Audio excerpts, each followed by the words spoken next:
I thank you, Spirit of the Lord, for your presence in our midst throughout this conference. Even this morning, I thank you, Lord, you are present in our midst, high and lifted up in this church. And I also thank you for your presence here in our midst is not only for this church, but also for all those who have gathered from far and near during this week of conference, Lord.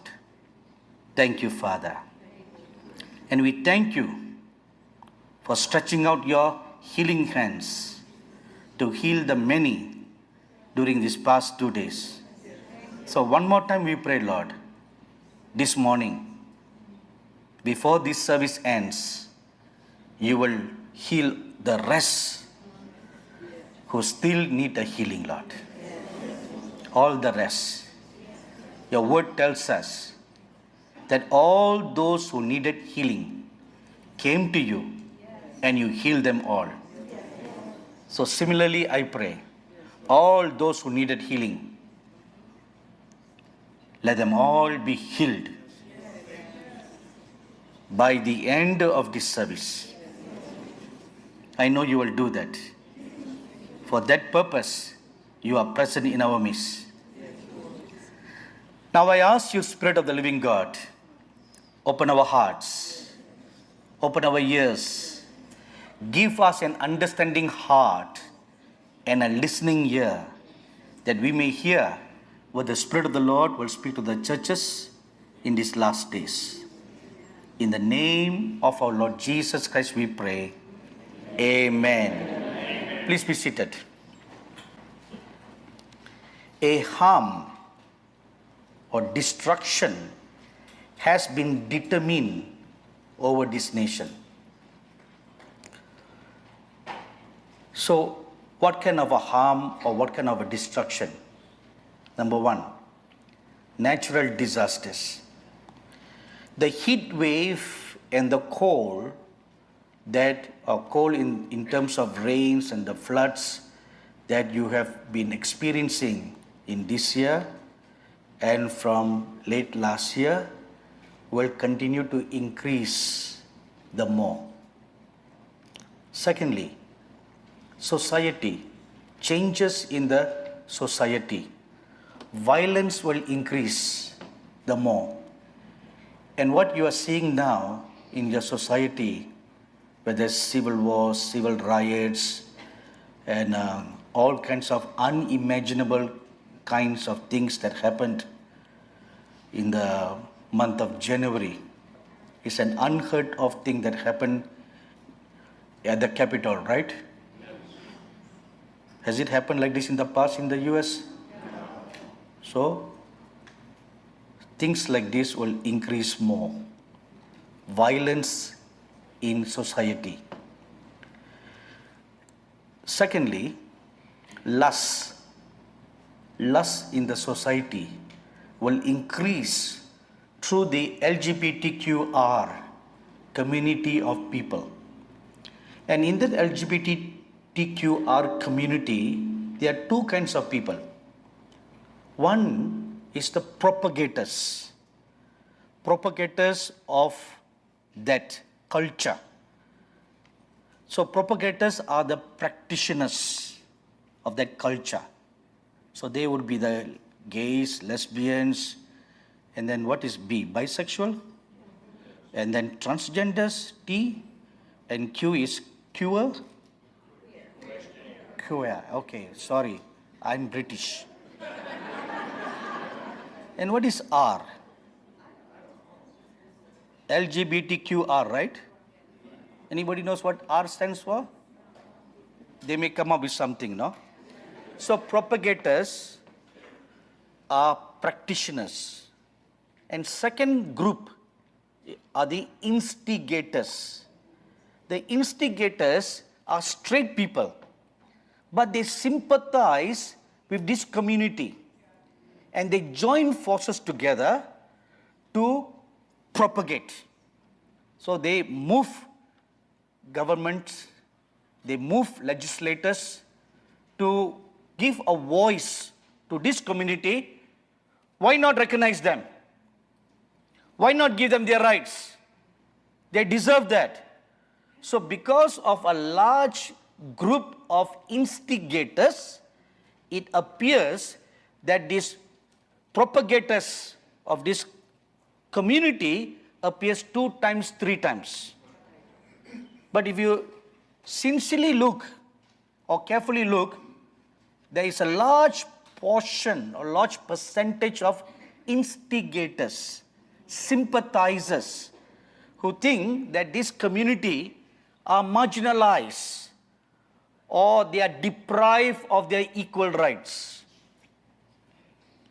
So this will increase more and more until your very government will be full of them. Your judges will be full of them.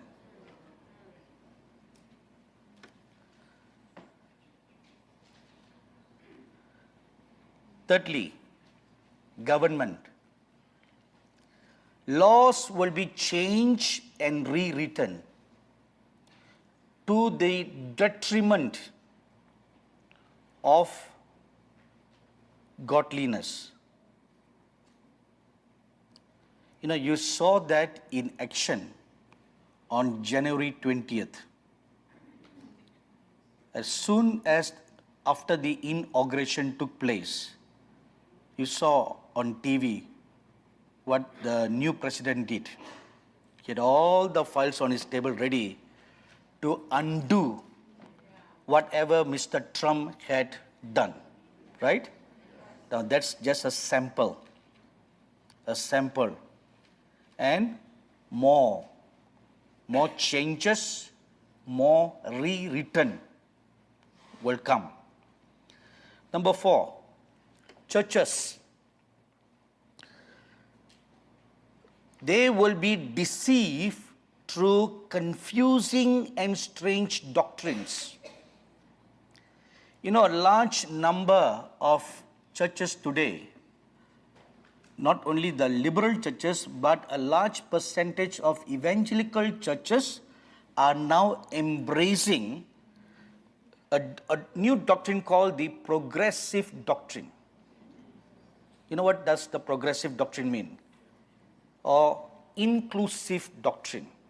So the inclusive doctrine is you include all people, no matter how sinful their lifestyles are. Meaning, see, the scriptures, the Lord Jesus Christ, okay, let's look at the Lord Jesus. He never hates a sinner. Am I right? Even a vile sinner like Ahab, when he repented, the Lord's heart was moved with compassion for him. And then look at the many sinners who came to the Lord Jesus, like the woman who was caught in adultery, which we read in John chapter 8. The Lord Jesus Christ forgave her sin. He did not condemn her, neither did he accept her lifestyle. Am I right? Yes. He did not accept her lifestyle. How do we know that? Because he told her, do not sin again. Go and sin no more. Which means don't continue that lifestyle of prostitution. Don't go back. But today's theology is, it doesn't matter. You can continue to be who you are. You be a gay, you be a lesbian, you be a Q, R, T, U, V, W, X, Y, Z, whatever. All the 26 alphabets, Come, the Lord Jesus loves you. I actually saw an interview done by a gay pastor in the nation of Singapore.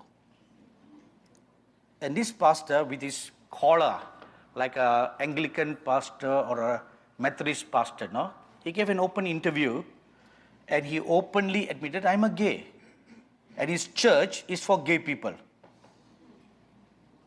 And he very strongly, he shared in the interview that the Bible does not condemn gay lifestyle.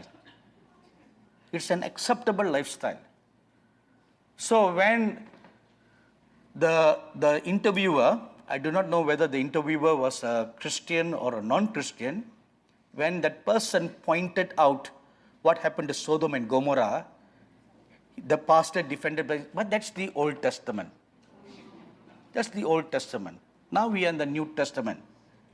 The Lord Jesus is full of love, full of kindness. He doesn't judge anybody.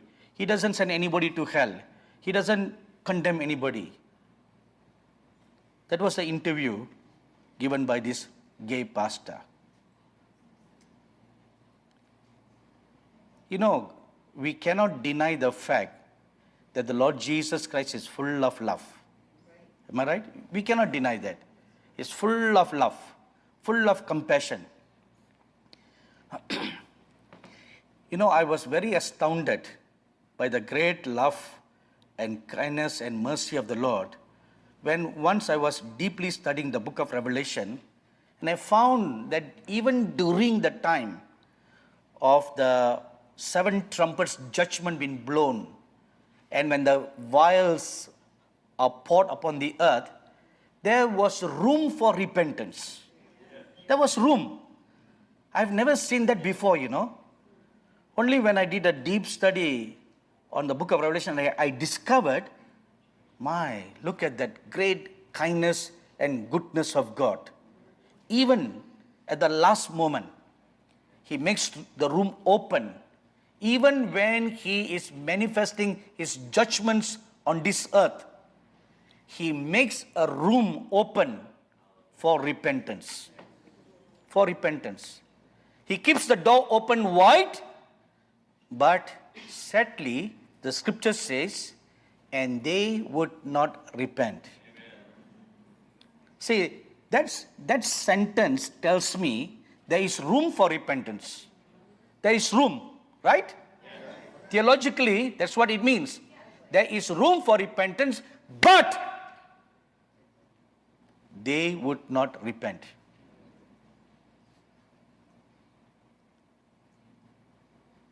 The book of Revelation, which is the final book that tells us about the last days, shows us very clearly that judgments will manifest in these last days. And it's a good God, right? Yes. It's a good God who manifests His judgments. So you cannot say there are no such thing as judgments. That is wrong, absolutely wrong. In fact, even during the ministry of the Lord Jesus Christ, that you find in the Gospels, He denounced very strongly the Pharisees, right? Yeah. A good God, a very caring and compassionate God, He cursed a fig tree, right? Yes. Now, isn't that pronouncing a judgment? Am I right? Yes. Cursing is pronouncing a judgment. You shall no more live. And the tree dropped dead. It withered. In one instance, it withered over a period of time. In another instance, it withered instantly. Now that is the Lord Jesus Christ, you know. The God of love. The God of kindness. So you see two characteristics there. The goodness and the severity of God. These are the two natures. But very sadly, a wrong picture of the Lord Jesus Christ is shown. See, this is another part of deception in the churches today. We are shown only one side of the picture. Oh, He's full of love. Full of love. Full of love. And because of that, it takes away the fear of God. It takes away the reverence for God. And we develop a very careless attitude towards the living God of holiness and righteousness.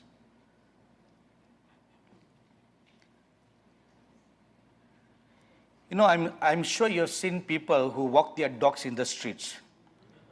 Have you ever seen any owner of a dog just let the dog walk past by without a leash on its neck? No, right? They will have a leash on the neck. Am I right, everybody? The look on your face shows me you do not know what a dog is.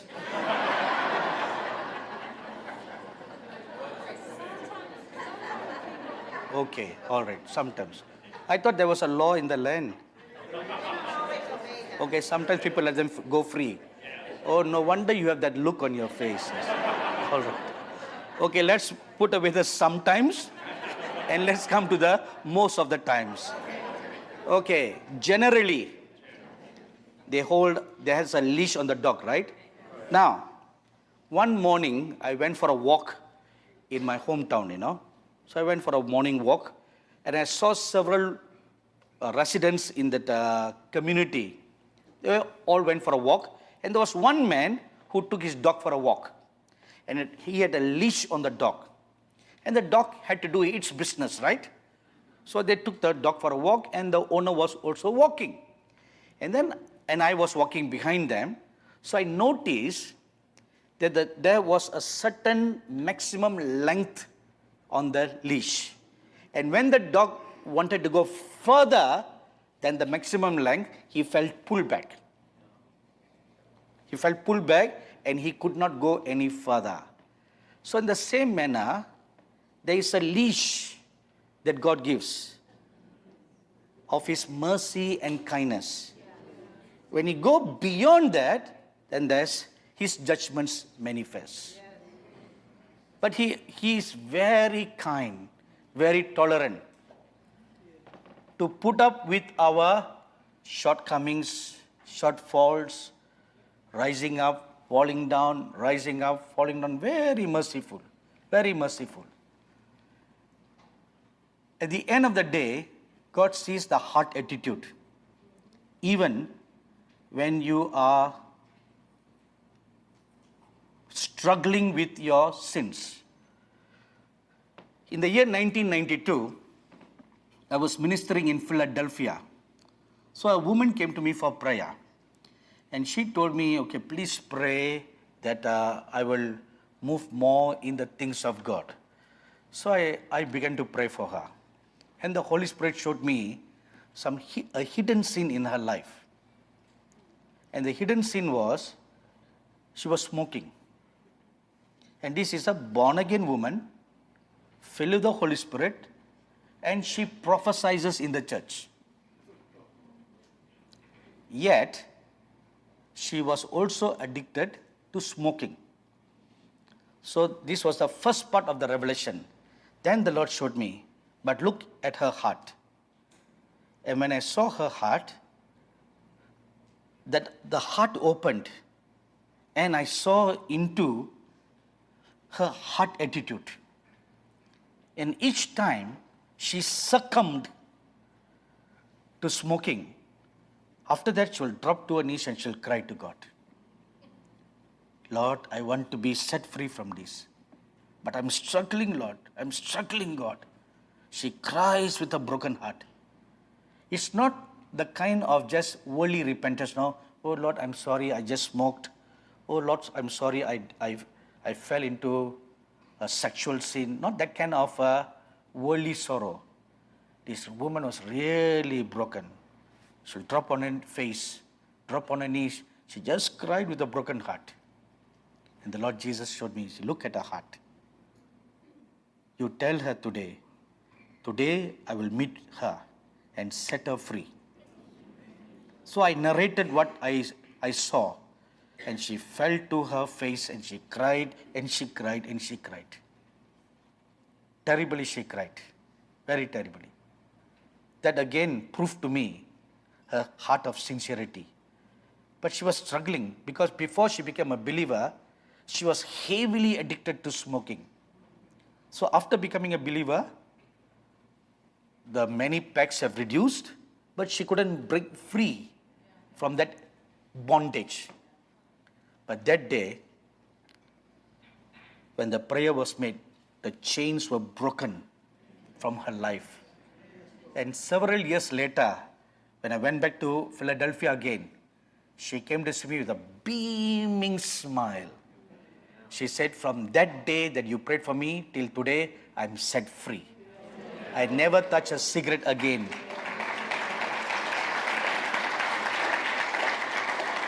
So, God is kind.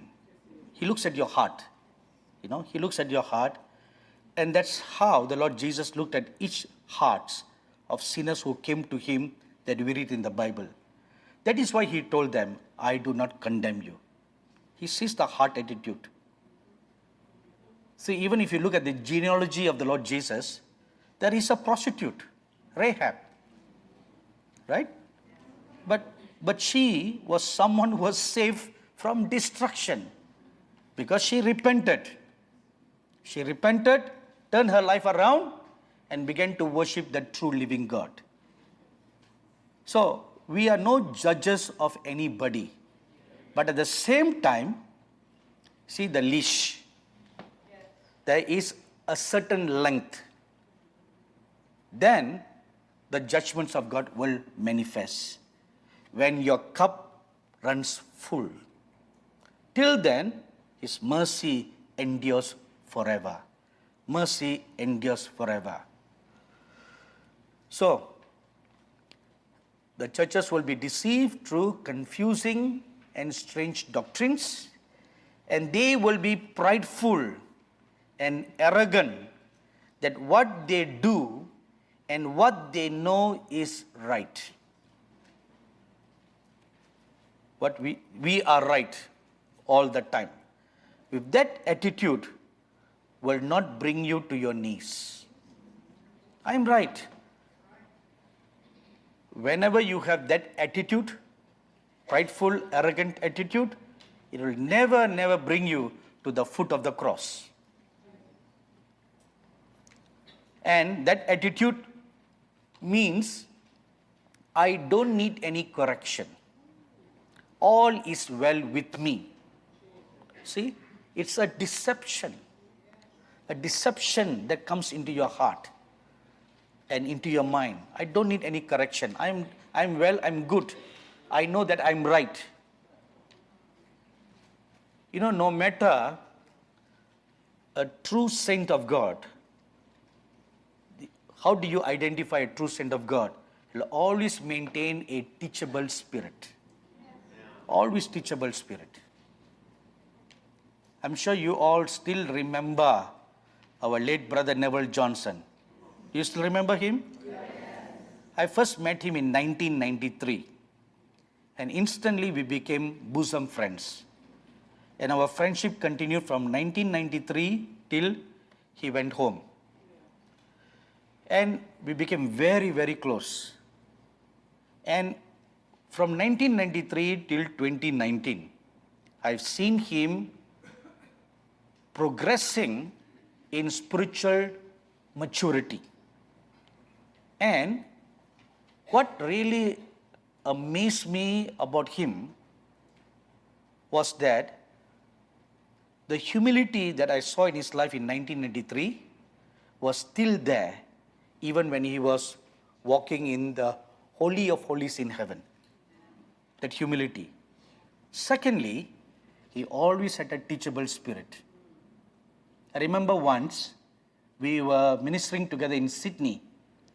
So one morning after breakfast, as we were going back to our rooms, he came to visit me and he said, I want to share with you a visitation I had from the Lord.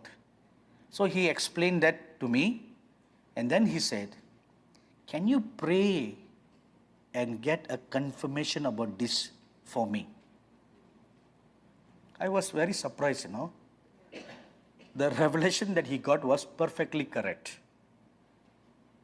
And but look at that teachable spirit. Even at the height of his walk with God, always maintain that humility, that teachable spirit. That even at the pinnacle of your spirituality, sometimes you can go wrong. You can go wrong. So you always want to maintain a teachable spirit for having. We had a covenant like that, no? You watch my back and I watch your back. We made a covenant. And we kept the covenant till he went home. And whenever there was something very important in his life, he'll call me and discuss and share with me his inner secrets of his life. So during his funeral, when I went to his funeral, when I met his wife, I held her hands and I said, "I'm very, very sorry." And she started crying. And she looked up at me and she said, "You know, you are the only one in the whole world my husband trusts his life with. You are the only one." I said, "I know that. And that's why I'm here, to pay my last respects to my dear friend." But only the body is not here, you know. He's alive in heaven, continuing his ministry in another sphere. So, arrogance and pride will cause their downfall. So this is something we want to be far away with. Arrogance and pride was what caused the downfall of Lucifer. Right? And the scripture tells us very clearly, of all the sins, God hates pride. Pride is the only one God hates the most. But as soon as you humble yourself, the Bible says God gives grace to the humble. You know, among the so many evil people in the Bible, the one that really fascinated me the most was King Ahab. He was such a wild person, you know. But when he repented and cried before God, after the prophet Elijah delivered a prophetic message to him, and as Elijah was leaving the palace, the word of the Lord came unto him. And God spoke to Elijah, "Look at Ahab. Look at him. How much he's crying. How much he humbles himself. Go back and tell him that I'm forgiving him." I had to put down the Bible and just ponder over the attitude of God, the heart, the kindness of God. How immediately his heart just moved, melted with compassion when you repent. Or not so much repent, when you humble yourself. So that's the key to touching the heart of God. Maintaining a humility, a heart of humility, an attitude of humility. So, what should we do now? So here comes the counsel. Let the wise believers pray and guard their souls according to Luke chapter 21 verse 36. So who are the wise? The wise believers are they whom the Lord Jesus says, "He who has ears to hear, let him hear what the Spirit is speaking." So they are the wise. So let the wise believers pray and guard their souls according to Luke 21:36. So what does Luke 21? Yes.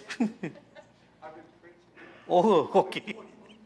Luke 21:36, what does it say?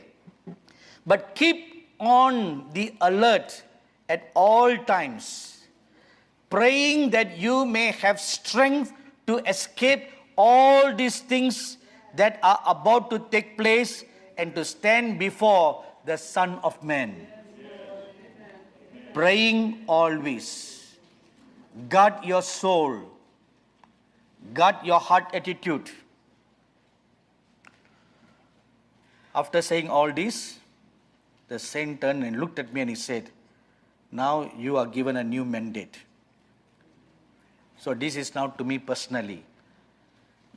I don't have to say this, but I'm saying this to be accountable. So what was said to me personally was to fast and pray for the US.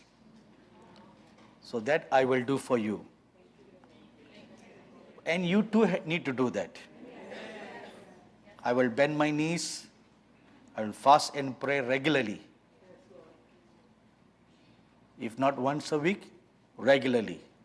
Because this is a mandate given to me, which I will do. I always wonder why I'm given large opportunities to minister to Americans and to the US, I always wondered that. 2 days ago, I found the answer. I got saved hearing the gospel preached by an American man in 1978. That's number one. Number two, I went to a Bible college for a short time, 6 months, run by American educational organization. That's number two. Number three, when I was very discouraged, I wanted to give up the ministry, and the professor of the college, an American man, counseled me, advised me, said, don't give up. You've got a call of God on your life, and encouraged me to go on. And fourthly, when I had no money to study for the second quarter in the college, the president of the college, an American man, he sponsored my education. So 4 Americans have been very blissful in my life. So that is why God sends me to return the debt. Amen.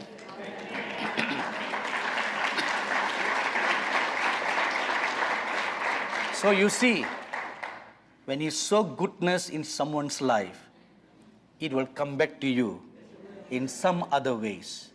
Amen? Amen. All right, so this word of the Lord is nothing to be alarmed of, but to be aware and pray. Who knows if all of you, and even all those who are watching online, especially Americans, if you bend your knees and you repent on behalf of your nation, on behalf of all the evildoers, who knows if God will not relent? Who knows? You will never know. And these words that I just spoke to you came from the lips of a wicked king of Nineveh. A wicked king, of all the people group in the Old Testament times, the Ninevites were the worst of all, most wicked of all. But a wicked king, when he heard a word of judgment from the prophet Jonah, believed that word. He did not rebel. He believed that word, and he proclaimed a national fast. National fast, like he himself put away his royal robes, adorned a sackcloth, and sat in ashes, humbling his soul. And when he was asked why he was doing that, he said, who knows if God cannot be moved? That came from the lips of a wicked king. So if a wicked king can proclaim that, how much more us, who have the blood of the Lord Jesus upon our spirits. Amen? So God will do more for us. I tell you one truth. Please write this in your heart. The scripture says, the Lord disciplines those whom he loves. So if you are being disciplined, it means you are loved too much by God. Too much. Of course, it is painful, But he loves you too much, 3 much, or 4 much. So remember this. So each time you get a whack, say, praise, thank you, Father. It's a sign that you love me. From my walk, I have learned this. If God disciplines you, it's good. If he doesn't discipline you and everything is silent, very dangerous. Very dangerous. It means you may be a goner. So you don't want that, right? So he said, Lord, thank you. Discipline us more, Lord. Amen. All right, now let me conclude the message of Luke 4:18. So this past 2 nights, we looked at the 7-step model that's found in Luke chapter 7, Luke chapter 4, verses 18 and 19. Now, so this is a continuation from there. So as I was meditating about this Luke chapter 4 verse 18, and after I got this 7th step, I was still pondering. My heart always keep on asking, okay, but still there is a key. What is the key? What is the key that will still unlock all this? Or what is the key for the manifestation or to walk in the fullness of all this? And as I was meditating, on the 11th of August, 2021, the Holy Spirit said this to me. Being with Jesus is the key to do the greater works of God. Being with the Lord Jesus is the key to do the greater works of God. John chapter 14 verse 12. Truly, truly, I say to you, he who believes in me, the works that I do, he will do also, and greater works than this he will do, because I go to the Father.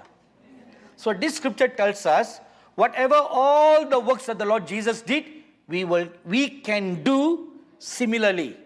Agreed? And greater than that. Greater. Because now you have the Spirit of the Lord. The 7 spirits of the Lord. That is why the Lord Jesus said you can do greater works. So what is the key to the greater works? Being with the Lord Jesus. So what does it mean to being with the Lord Jesus? To being with the Lord Jesus, it prepares you to have, number 1, power with God and man. You read this in the life of the patriarch Jacob in Genesis chapter 32, verses 24 to 30. After a night of wrestling with an angel, the angel blessed him and he said, your name is changed today from Jacob to Israel, because you have power with God and with men. Now, look at the whole scenario. For an entire night, Jacob was not wrestling with a man, but with a high-ranking angel. Okay? Now, most high-ranking angels in heaven, they carry the glory of God with them, the power of God with them. So you try to imagine. So let's suppose this is the angel, okay? And here comes Jacob. He's holding on to his body. Transference of power. Transference of, see, he's holding on to him in a wrestling match throughout an entire night. Not just a touch, So let's suppose what's an entire night. So daybreak was about 5:30. So we know that he let go of the angel at 5:30. So nightfall about 12 or even earlier. They go to bed about, because there's no TV, internet, all those during those days. Blessed days, isn't it? Yes. So let's suppose he went to bed at about 8 or 9. So from about that time all the way up to 5:30, he was holding on to the angel. Can you imagine the amount of glory that's transferred to him? See, this is a subject called transference of anointing through association. Transference of anointing. So when you are closely associated with a man of God, the anointing that's upon them will be transferred to you. And we see a precedence in the Bible. Moses and Joshua, Elijah and Elisha, the Lord Jesus and the 12 apostles. The anointings all transferred through close association. So it's a valid truth that is even real today. You follow closely a man of God and you serve them, the grace that's upon their life, not only the anointing, no, even the grace that's upon their lives will be transferred, will come upon you through association. Secondly, being with the Lord Jesus prepares you to walk in the prophetic revelatory realm. And a good example of this is the Apostle John. Now, the whole book of Revelation was a prophetic revelatory realm that was open to him. Now, how did he get that? John chapter 13, verse 23, verse 25, and chapter 21, verse 20 tells us the Apostle John was always lying on the bosom of the Lord Jesus. See, what does that mean? A place of intimacy, intimate walking with the Lord Jesus.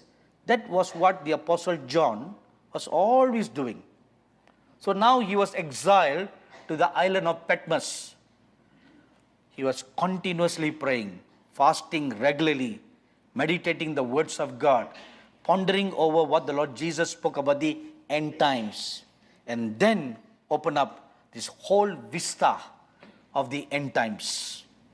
Thirdly, boldness.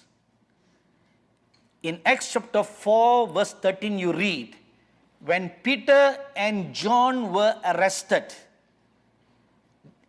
and when they were questioned by the Pharisees and all the judges, Peter very boldly, powerfully spoke or defended himself. And they were all amazed that how could an uneducated fisherman like Peter and John could speak very powerfully like that.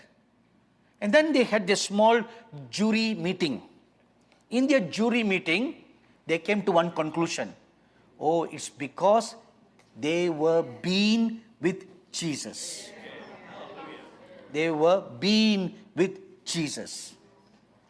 That was their conclusion. The jury came to that conclusion. The boldness came because they were with the Lord Jesus. So that's the third thing. Fourthly, revelation and understanding of the Word of God and of the things of God. It opens the door. In Ephesians chapter 1, verses 15 to 17, you read about the Apostle Paul praying for the Ephesians church. Now, if you will look at your Bible, Ephesians chapter 1, verse 15.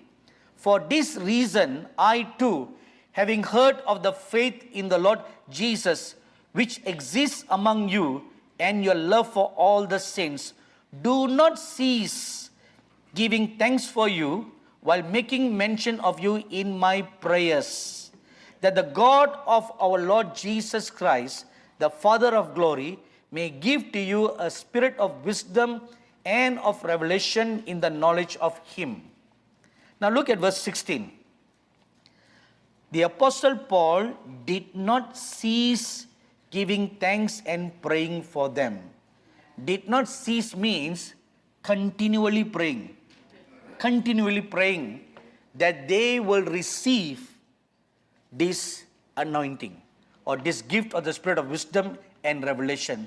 So in order for the apostle to pray without ceasing, he was being with the Lord Jesus. And the church was drawn to be with the Lord Jesus. Among all the churches that the Apostle Paul planted, the church in Ephesus was very close. It walked very close with the Lord Jesus. How do we know that? In Revelation chapter 2, the Lord Jesus looked at the church and he said, you have lost your first love. See? once upon a time, they walked so close with him, in intimate communion with the Lord Jesus. Not one member, not two members, all the members of the church. They had a very strong prayer relationship. So prayer was very strong in the church. Great importance was given to prayer in the church.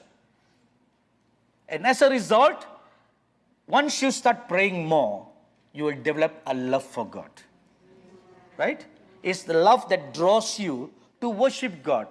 Love draws you to spend quality time with God. So that's the love.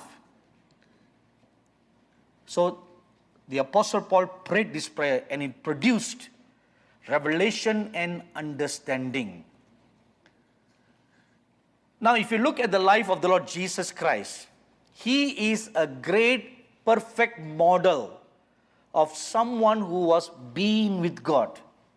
All throughout his life, he was constantly praying, found in the fellowship of God. And all the great powers that manifested in his life were a result of him being with the Lord Jesus, with the Lord God. Now let's look at the New Testament church, the early church. Did they exercise this quality in them? Number one, Acts chapter 1 verse 4, verse 8, verse 12 to 14 tells us that they, in obedience to the commandment of the Lord Jesus Christ, they continued in prayer every day. Every day they continued in prayer. So, which means, from the time the Lord Jesus Christ was taken up, that was on the Passover. So, after the Passover, till the day of Pentecost came. After the Passover, the Lord Jesus Christ was still with them for 40 days, right? Yeah. So, after he was taken up, then on the day of Pentecost, the Holy Spirit was poured out. Am I right? So, how many days in between? 10 days. For 10 days, day and night, they remained in the church, never went back home, but they prayed. So, what does that show? A desperation. Either you give me or I die. Give me or I die. That was the desperation they all had. And it is that desperation that opened the floodgates of heaven for God to pour out his mighty Spirit. It will always draw the mighty power of God upon an individual's life. Desperation. You're so thirsty, you're so hungry that nothing will satisfy you until you get what you are looking for. That means you are yoked together with the Lord Jesus. Then the power flows like a mighty torrent. Right? See, what good is an electrical appliance if it is not plugged to the electrical outlet? What good is it? It's powerless. The potential is there for an iron to iron clothes, or for a microwave oven to cook food, or a refrigerator to keep things cool. The power, the potentiality is there, but what good if it is not plugged in? It's useless. So is your life. So is your life. Have you ever realized that? Do you think the life that you live is just simply for you to grow up, get married, have kids, cook food for your husband, wash clothes for your husband, share works for your husband, and then become old and die?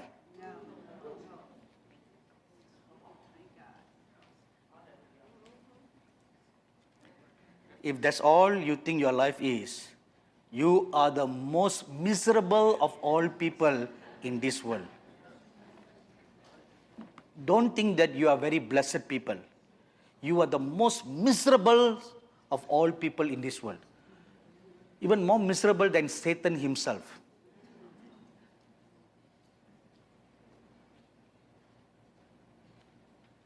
The very fact that you are alive, you came to this world, is to bring glory to the Lord Jesus. That's your purpose. But are you living that purpose?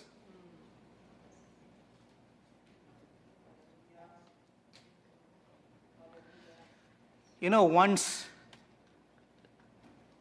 the late man of God, Kenneth E. Hagin, had a visitation from the Lord Jesus Christ. And while the Lord Jesus spoke to him about his will for each individual and all that, he told him one thing.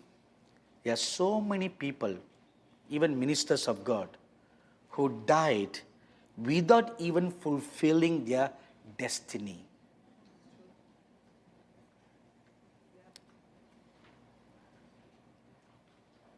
Why? So I pondered, when I read that. He wrote a book called Plans, Purposes and Pursuits. Go and get that book and read. He had a powerful visitation from God, and then the Lord explained all this to him. So the Lord told him, many people, believers and ministers, they are doing ministry. They do ministry and they live their lives, but they died not even fulfilling the first stage of their destiny. Forget about the whole destiny. Even not entered into the first stage or the first phase of their destiny. So I had to put the book down and ponder, what did that meant? So why did they die without knowing their destiny or entering into their destiny? Why? As I pondered and pondered, then I found the answer. It's because we always presume the will of God. We presume and we don't take the time to seek the will of God. What is your will, Lord? What do you want me to do? You presume. You want to work for God, not work with God. There's a big difference, Working for God and working with God. The correct pattern is working with God, not working for God. That's why most churches, most ministries, we are not making any impact in this world.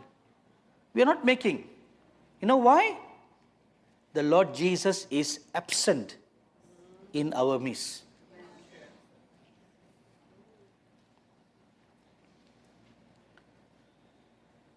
I'm going to say something not to brag about you or Shekinah Church, but I'm not saying this because we are very close and this is like my home church, no? But I'm saying a truth that I saw these past 3 days. Each time I'll be praying in my home, I always saw the Spirit of the Lord like a mighty figure standing in the front here.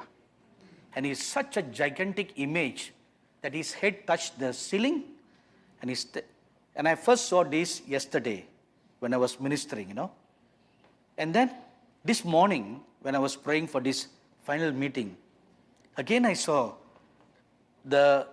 in a vision, this entire church, and the Lord Jesus was standing there in the center, the Spirit of the Lord. So initially I thought that what I was saying is what the Lord was going to do in today's meeting. So that's what I thought initially when I first saw. Then I asked the Lord Jesus, Lord, what does this mean? Tell me. Then he said, I love this church.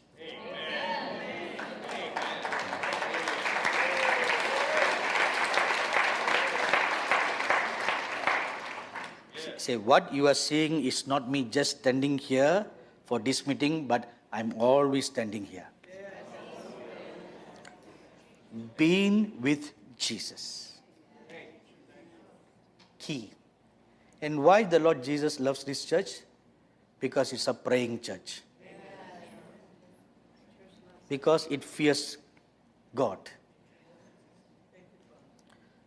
And you have a pastor who prays, a praying pastor who leads the church to be a praying church.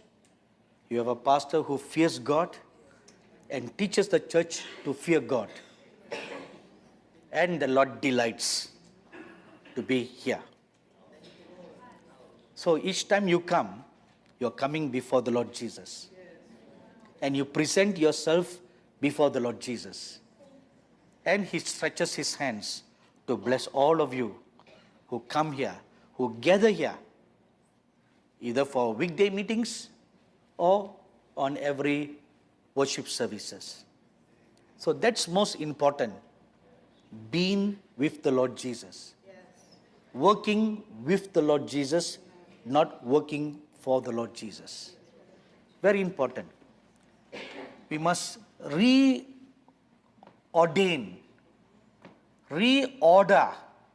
our perspective to get it right. You know, every month I receive many resumes from young people as well as senior people. They want to work in our ministry. And many of them write, I want to work for the Lord Jesus. I tear the resume, I throw them away.